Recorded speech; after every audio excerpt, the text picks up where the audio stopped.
इस बार अजीत जोगी नहीं है। इसका असर जोगी कांग्रेस प्रत्याशी के ऊपर पड़ेगा ही। जिस समय अब ये पहला चुनाव था जो उनकी उपस्थिति के अलावा हुआ है। शहरों के विकास के लिए किसी भी राजनीतिक पार्टी ने कोई खुल के प्राथमिकता पूर्वक कोई बात नहीं की। नमस्कार, आपका स्वागत है। मैं मनीष शरण पत्रकारों के साथ चौपाल का यह दूसरा कड़ी है, जबकि हम चुनाव के बेहद परिणाम के बेहद करीब हैं। 3 तारीख को परिणाम आने वाला, सरकार का फैसला होने वाला है। इस दौरान हम वोटिंग परसेंटेज को और महिला और पुरुष मतदाताओं के जो पैटर्न है उनको लेकर वरिष्ठ पत्रकारों के साथ चर्चा कर रहे हैं और ये जानने का प्रयास करेंगे कि आखिरकार वो क्या सोचते हैं इस पूरे मामले को लेकर। और साल दर साल जब उन्होंने पत्रकारिता करते दौरान चुनाव की रिपोर्टिंग की है तो उन्होंने क्या देखा है। सबसे पहला शशांक जी, आपसे ये सवाल है कि इस बार जो नंबर ऑफ वोट परसेंट देखने को मिला वो आपके अपने कॉन्स्टिट्यूंसी में, मतलब बिलासपुर में सबसे कम देखने को मिला। इसका क्या मतलब होता है? बिलासपुर विधानसभा में मतदान का प्रतिशत पिछली बार से 5% कम है। सरकारी आंकड़ा कुछ और बोलते हैं, लेकिन 5% कम है। इसका सीधा सा अर्थ ये जाता है कि शहरी मतदाता में सरकार विरोधी मानसिकता काम नहीं कर रही थी।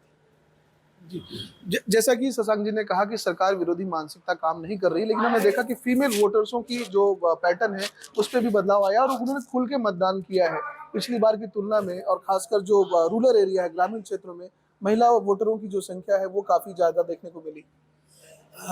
देखिए, ये कोई नई बात नहीं है।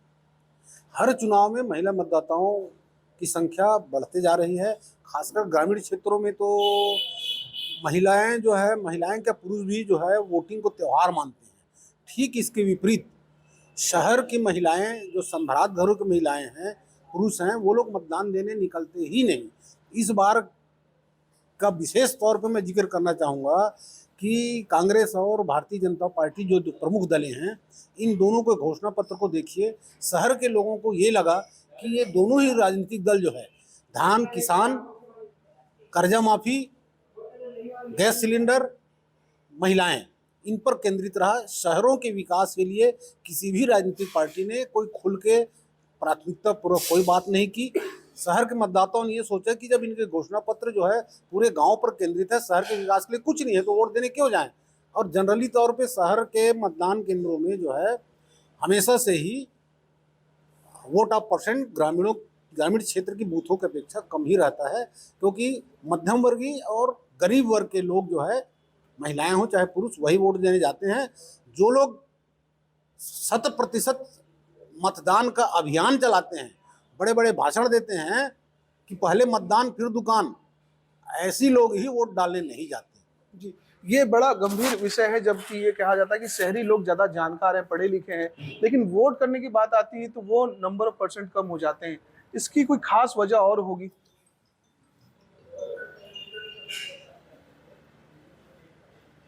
मध्यम वर्गीय जो परिवार है,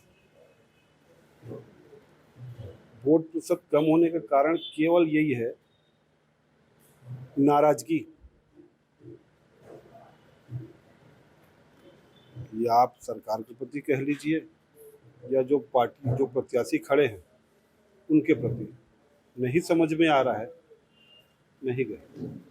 तो अगर मतदाताओं को समझ में नहीं आया मुद्दा या एजेंडा या पॉलिटिकल पार्टी के मैनिफेस्टो समझ में नहीं आया तो वोट नहीं करेंगे। अगर बिलासपुर के आसपास के टेरिटरी को देखें, सभी 6 विधानसभा के को देखें, सबसे ज्यादा वोट जो है वो कोटा विधानसभा क्षेत्र में हो गया। इसका क्या मतलब है? कोटा विधानसभा क्षेत्र में 3 राजनीतिक दलों के बीच मुख्यतः मुकाबला था। एक जो वहाँ के प्रेजेंट एमएलए हैं, जो छत्तीसगढ़ जनता कांग्रेस से आते हैं, श्रीमती रेणु जोगी, और 2 अन्य प्रत्याशी भारतीय जनता पार्टी के प्रबल प्रताप जूदेव और राष्ट्रीय कांग्रेस से अटल श्रीवास्तव। प्रेजेंट एमएलए ने अपना राजनीतिक जीवन कोटा क्षेत्र में बाई इलेक्शन जीतने से शुरू किया था, और उनके पति छत्तीसगढ़ के पहले मुख्यमंत्री अजीत जोगी जी भी थे। जिस समय अब ये पहला चुनाव था जो उनकी उपस्थिति के अलावा हुआ है। ऐसे में रेणु जोगी जी की चुनाव प्रचार शैली में एक खास बात थी जो उन्होंने महिलाओं के सामने रखी। अंदरूनी सूत्र बताते हैं कि उनका एजेंडा था कि या तो आप मेरे को वोट दे दें या 5 मुट्ठी मिट्टी दे दें। इसका सीधा अर्थ होता है कि भाई या तो वोट दे दो या फिर मेरे को कब्रों में दफना दो। तो महिलाएं कोटा क्षेत्र की वोट डालने में हमेशा से आगे रही हैं। जब उनने बाई इलेक्शन लड़ा था तो उस समय हम वहाँ पे रिपोर्टिंग कर रहे थे, ये बात 2008 की है। महिलाएं सुबह खाना और चाय बाद में पी हैं, पहले वोट दे के गई हैं। कोटा क्षेत्र में महिलाएं जब वोट देने आती हैं तो वो किसी से दिली जुड़ाव के साथ वोट करती हैं। इसको समझना बड़ा कठिन होगा कि उनका वोट जो है वो श्रीमती रेणु जोगी के पक्ष में गया है या किसी और के पास गया। अभी हमने देखा कि कोटा विधानसभा क्षेत्र में जातिगत समीकरण पे काफी काम किया गया और हिंदू मुस्लिम एजेंडे पे भी बहुत काम हुआ। घर वापसी जैसे एजेंडे पे काम करने वाले लोगों ने भी पूरी ताकत झोंकी प्रबल प्रताप सिंह जुदेव ने। तो जोगी वर्सेस जुदेव परिवार का जो संघर्ष था, क्या उसने लोगों को प्रेरित किया वोट करने के लिए? बिल्कुल, आपका कहना सही है। जुदेव वर्सेस जोगी का पुराना संघर्ष है। जब रेणु जोगी ने बिलासपुर लोकसभा चुनाव कंस्टेट किया था, तब से वो संघर्ष चला आ रहा है और उन दोनों परिवार के आत्मीय संबंध भी बड़े अच्छे थे। यहाँ तक कि चुनाव जीतने के बाद जुदेव ने मैडम जोगी से ये कहा था कि मेरे को आपसे जीत के अच्छा नहीं लगा। हम ऐसा मानते हैं कि धर्मांतरण का मुद्दा कोटा में उतना मायने नहीं रख रहा है जितना बड़ा मुद्दा है घर वापसी का। घर वापसी भारतीय जनता पार्टी की एक ऐसी पहचान बन गई है जो वो हर स्थिति में कायम करना चाहती है। लेकिन कोटा में धर्मांतरण आज से नहीं है, ये कोई छत्तीसगढ़ का मुद्दा नहीं है, ये पहले से चला आ रहा है। और कोटा में जो ग्रामीण जनजीवन है वो बड़ा शांत है। सेवा क्षेत्र और कृषि एक साथ काम करते हैं। कोटा की एक पहचान ये भी है कि वो भले आदिवासी क्षेत्र है लेकिन है सामान्य। तो वहाँ पे जो है वो धर्मांतरण की जो बात की जाती है वो उतनी मायने नहीं रखती। धर्मांतरण नहीं, लेकिन घर वापसी जरूर मायने रखती है। हमने देखा कि सूची में देख पा रहे हैं हम कि तखतपुर जो है विधानसभा, वहाँ सेकंड नंबर में सबसे ज्यादा जो है वोटिंग हुई है। 73.66% का जो है वोटिंग देखने को मिला वहाँ। ये काफी ज्यादा है। और क्योंकि तखतपुर में एक आउटसाइडर कहे जाने वाले जो है धर्मजीत सिंह को बुलाया गया था, एक नया प्रयोग बीजेपी ने किया था। तो क्या लग रहा आशीष सिंह और रश्मि सिंह के लिए जो एंटी इनकम्बेंसी बनी थी, उसका असर यहाँ इस वोटिंग में देखने को मिलेगा क्या? सबसे महत्वपूर्ण चीज़ तो ये है कि बीजेपी को वहाँ कितनी वोट मिलती है और कांग्रेस को कितनी मिलती है, ये मुद्दा अलग है। महत्वपूर्ण मुद्दा ये है कि वहाँ जो पिछले चुनाव में जोगी कांग्रेस से संतोष कौशिक जी जो लड़े थे उनको 52,000 वोट मिले थे। ये 52,000 वोट क्या डिवाइड होंगे या एक मुश्त किसके तरफ जाएंगे, ये ज़्यादा देखना महत्वपूर्ण होगा। उसी के आधार पर ही कहा जा सकता है कि किसके तरफ जो है वो मतलब चुनाव का परिणाम करवट लेगा। और रहा सवाल जो है, देखिए धर्मजीत सिंह जी जो है लगातार जो है कांग्रेस से, फिर जोगी कांग्रेस से चुनाव प्रखर वक्ता भी हैं, सब कुछ है। लेकिन तखतपुर में जब उनका आगमन हुआ तो निसंदेह उनके जातिगत लोग जो हैं वो उनके पक्ष में जो है वो निश्चित तौर पे वो लगे हुए हैं। लेकिन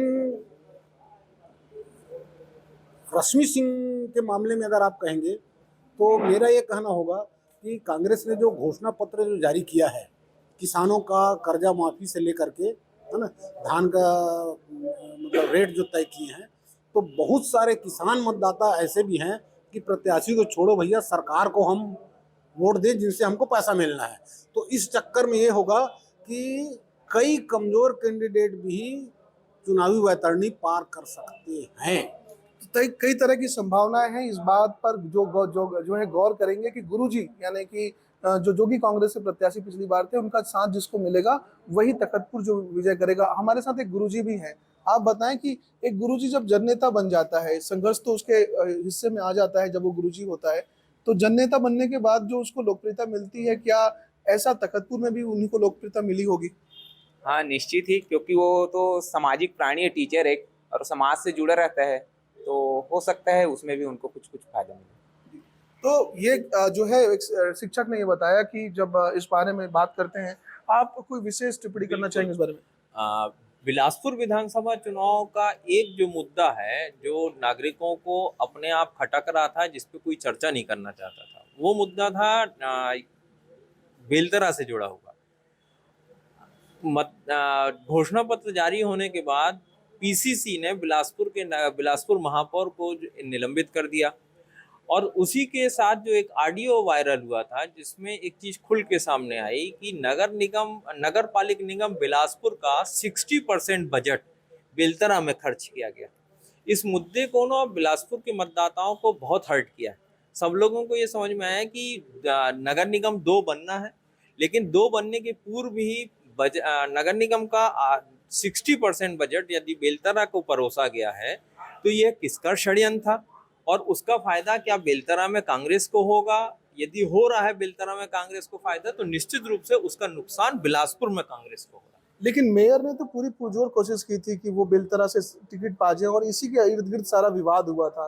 क्या लग रहा है कि मेयर ने एक सोची समझी रणनीति जरूर बनाई लेकिन सफल नहीं हो पाए? मेयर की रणनीति निश्चित रूप से सोची समझी हुई थी, क्योंकि उसके पहले भी उनके भाई वहां पे 2 बार इलेक्शन लड़ चुके थे।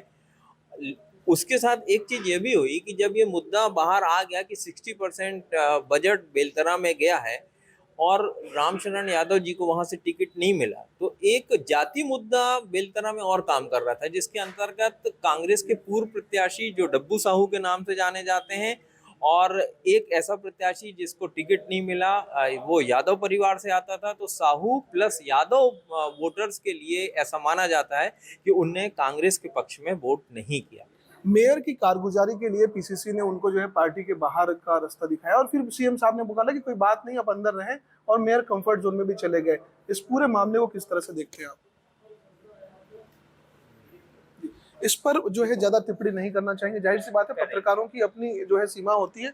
आप बताएं कि क्या हो गया? कांग्रेस में पार्षदों की राजनीति का एक अलग मामला है और हमेशा से पार्षद खुल के एक अलग तरीके की राजनीति करते हैं। यहाँ पे पार्षद जो है कांग्रेस भाजपा के नहीं होते हैं, वो कभी कभी अपने दल को छोड़ के अन्य दलों के साथ जुड़ के भी एक न्यूट्रल महापौर खड़ा कर लेते हैं। 3 दिसंबर अहम डेट होगा जब बिलासपुर विधानसभा की काउंटिंग से यह नतीजा निकलेगा कि यहाँ का एमएलए कौन होगा। उसके बाद ये भी तय हो जाएगा कि बिलासपुर का नया महापौर कौन है। जी, तो ये बहुत चौंकाने वाली बात है जो कि पत्रकारों के बीच चल रही है। जाहिर सी बात है इसमें जल्दी आपको सनसनीखेज आर्टिकल देखने को मिलेगा। हम बात कर रहे हैं अकलतरा के बारे में। अकलतरा में जिस तरह से मिसेस जोगी, रेणु जोगी ने जो है वो एफर्ट लगाया है और ऋचा जोगी ने जो है वो संघर्ष किया है। पिछले बार 1800 2000 वोट से रह गए थे। क्या लग रहा है इस बार कुछ उनका बात बनेगी उनकी? देखिए, पिछले बार बहुजन समाज पार्टी और जोगी कांग्रेस के बीच में गठबंधन हुआ था। इस बार बसपा से भी वहाँ प्रत्याशी है और जोगी कांग्रेस से भी प्रत्याशी है।